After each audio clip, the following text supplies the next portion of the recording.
Bom dia, estamos aqui nessa quarta-feira para fazer uma reflexão nesse vídeo, sobre o que é um ídolo.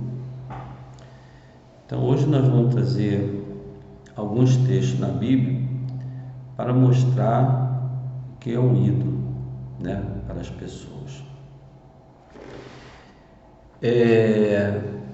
Essa semana eu vi uma conversa de uma pessoa que estava doutrinada, dentro da palavra do Senhor, estava frequentando a igreja, aprendendo coisas de Deus, coisas do Senhor Jesus, e de repente ela abandonou tudo para se dedicar aos ídolos. E meu coração foi tocado para que a gente fizesse esse vídeo para, dentro da palavra de Deus, não na minha sabedoria, mas dentro da palavra de Deus, saber mais ou menos o que é um ídolo. Bom, para começar, lá em Deuteronômio, no capítulo 20, fala sobre os mandamentos de Deus.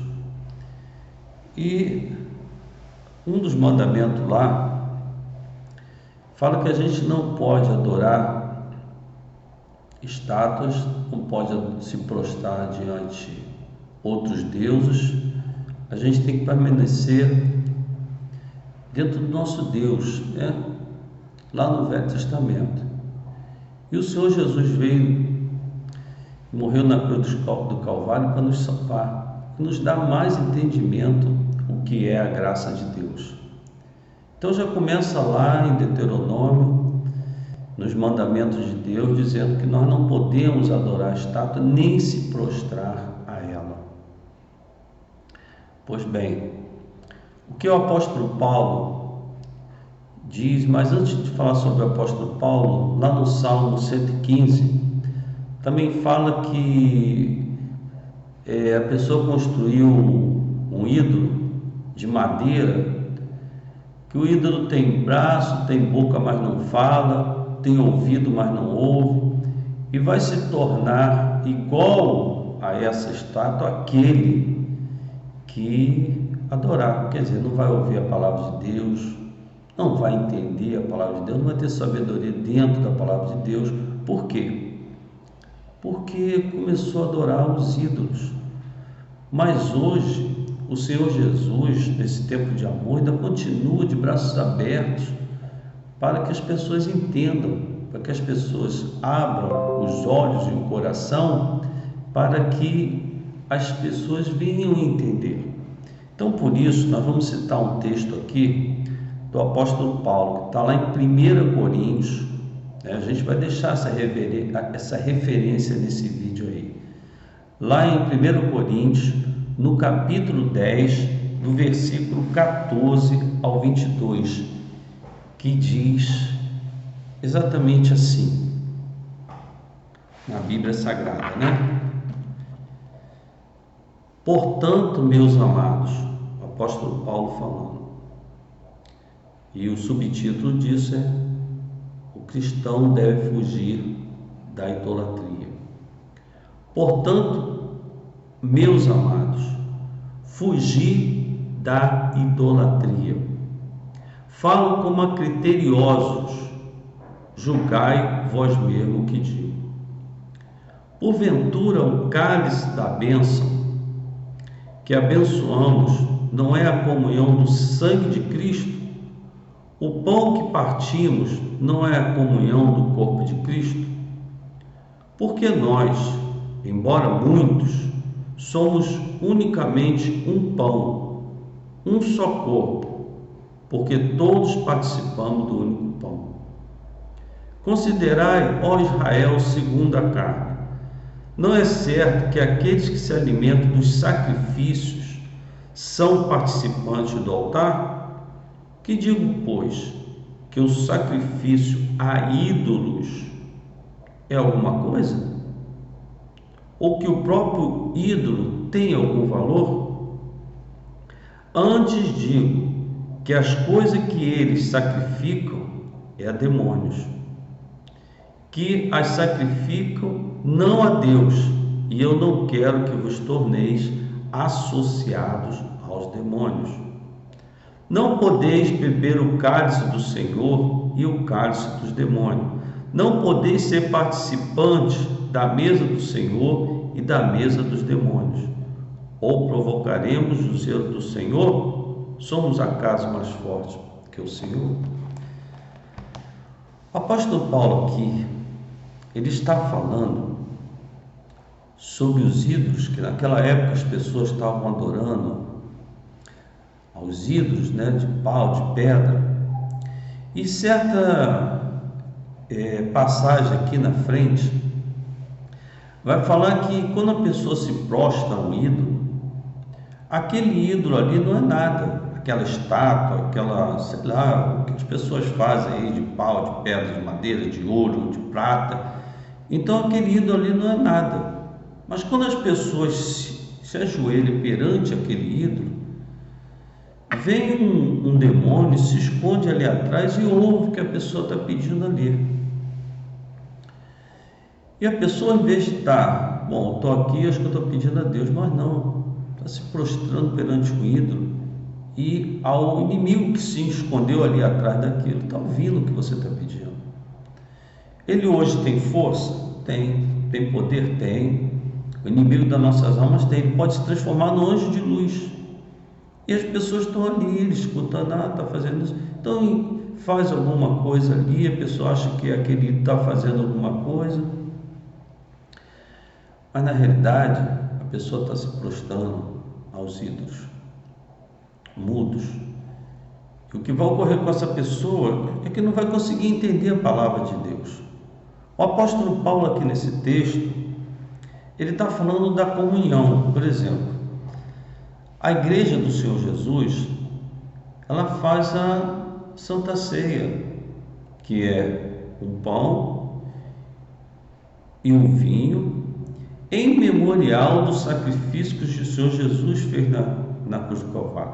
Então, naquele momento que eu estou ali, eu estou perante a mesa do Senhor, invocando o sacrifício que o Senhor Jesus fez, o Cordeiro Santo que tira o pecado do mundo, invocando o Cordeiro Santo para a minha vida. Então eu estou tendo comunhão com o Senhor Jesus, que pagou o preço na cruz do Calvário pela minha remissão. Ao fato que, se eu for participar de outro sacrifício, seja lá qual for, me prostrar a estátua, ou um inimigo das almas se apoderar do corpo de alguém e falar que eu tenho que ir no cemitério, que eu tenho que matar galinha, tenho que matar porco, cabrito, cabra, isso daí ele está querendo se colocar no lugar de Deus, as pessoas sacrificar o sangue de animal para ele. E a pessoa vai se associar ao quê? Aos demônios. A vida da pessoa segue enrolada. Ela pode ter tudo, ela pode ter dinheiro, ela pode ter até uma boa situação, porque estudou, porque trabalhou, teve um pai que financiou o estudo, tudo isso. Mas só que ela está colocando a vida dela à disposição desse inimigo das nossas almas. O que o apóstolo Paulo está falando aqui, que a mesa que eu sento para sacrificar é a mesa que eu vou ter comunhão a quem eu estou sacrificando. Quando eu participo da Santa Ceia, eu estou participando da comunhão com Deus, do seu Filho, o Senhor Jesus Cristo, que é onde Deus amou primeiro, para que o Senhor Jesus Cristo pagasse toda a nossa dívida e cancelada na cruz do Calvário. Então, eu tenho que refletir muito sobre isso. A que Deus que eu estou servindo? Eu sei que o Espírito Santo está procurando corações onde ele pode se ensinar, onde pode trazer para perto de Deus. Mas o inimigo das nossas almas também está trabalhando hoje, principalmente nesse meio da pandemia, Porque muitas pessoas talvez que participavam da igreja, iam à igreja, estão deixando de participar da escola dominical, de participar do culto, abandonando a Bíblia. Estamos entrando num tempo de apostasia. E as pessoas agora estão correndo para aqueles ídolos, porque dá a ideia que aqueles ídolos estão olhando, tem imagem aqui, imagem ali, imagem lá, tem que eles chamam do altar lá, cheio de imagens. Então a pessoa, quando entra naquele ambiente religioso ali, mentiroso, a pessoa acha que aqueles ídolos estão tudo olhando para ele, então ele sente a culpa. Mas só que o Senhor Jesus já veio libertar, já cravou na cruz do Calvário. Então hoje nós participamos da ceia do Senhor como um memorial. Não estamos sacrificando Jesus naquele momento de dor, mas estamos no memorial, nos tornando comunhão em Cristo Jesus. Então a Bíblia Sagrada fala o tempo todo, lá em Apocalipse fala que os idólatras não, Apocalipse 22 fala que os idólatras não herdarão o reino de Deus. É bem claro. Tem outras passagens de Paulo aqui também, quando ele fala, não herdarão o reino de Deus. Os que praticam essas coisas. É tempo da gente acordar para uma igreja de verdade. Não uma igreja que foi feita para as pessoas se sentir ali como se uma coisa religiosa, uma coisa e tal. E as pessoas estão entrando nisso de novo.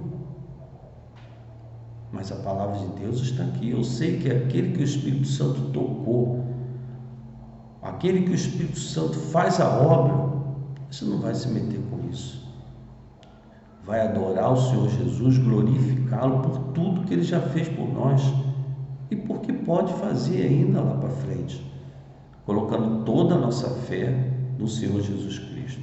Eu quero citar outro texto que eu vou deixar também de referência lá na descrição, que está lá em 1 Pedro, no primeira epístola de Pedro, lá perto de Apocalipse, no capítulo 5, no versículo de número 21, aliás, 20 e 21, eu vou ler o 20 e 21, que diz assim: também sabemos que o Filho de Deus é vindo, Ele nos tem dado entendimento para reconhecermos o verdadeiro. Estamos no verdadeiro, estamos em Cristo, no verdadeiro, em seu Filho, Jesus Cristo. Este é o verdadeiro Deus da vida eterna. Aí no versículo 21, 1 João 5, no versículo 21 diz assim: filhinho, guardai-vos dos ídolos. Mais uma vez em outro livro, o livro da Epístola de João, capítulo 5, versículo 20 e 21, e lá no 21 diz: filhinhos, Deus chama de filhinhos, adotado pelo Senhor Jesus Cristo. Guardai-vos dos ídolos, quer dizer, afastai-vos dos ídolos. Então, o que entendemos disso? Que fala assim, o que é um ídolo? Um ídolo é um engano, é um engodo, que pode nos levar, em vez de para perto de Deus, nos levar para perto do inimigo das nossas almas. E não sou eu que estou falando isso, não, é a Bíblia. A Bíblia que fala, não sou eu. Vocês podem dizer, aquele pastor está falando isso, aquilo. Não estou falando contra a religião nenhuma. Eu estou falando o que a Bíblia fala, o que a Bíblia expõe para o meu entendimento. Ou eu creio ou não creio. Ou eu creio nisso aqui e me volto para Jesus, ou não creio, vou atrás lá dos ídolos de pau, de pedra. Então, não é a minha sabedoria, mas a sabedoria da palavra de Deus. Então, que a todos que essa transmissão chegar, esse vídeo, possa realmente estar se afastando dos ídolos e voltando para Deus, que nos amou primeiro, entregou seu Filho unigênito, seu Jesus, para que todos que nele crê tenham a vida eterna. O verdadeiro Deus, como diz aqui em 1 João 5, versículo 20. Tá bom? Então me despeço aqui, um abraço a todos, que o Espírito Santo possa estar fazendo a obra em todos os corações. É o meu desejo que todos se voltem para Jesus e dê o valor pelo sacrifício que ele fez na cruz do Calvário. Amém? Que Deus abençoe a todos, em nome do Senhor Jesus. Quem vai estar falando aqui é o pastor Ed, da Igreja de Deus, Ministério Ídio. Um abraço a todos.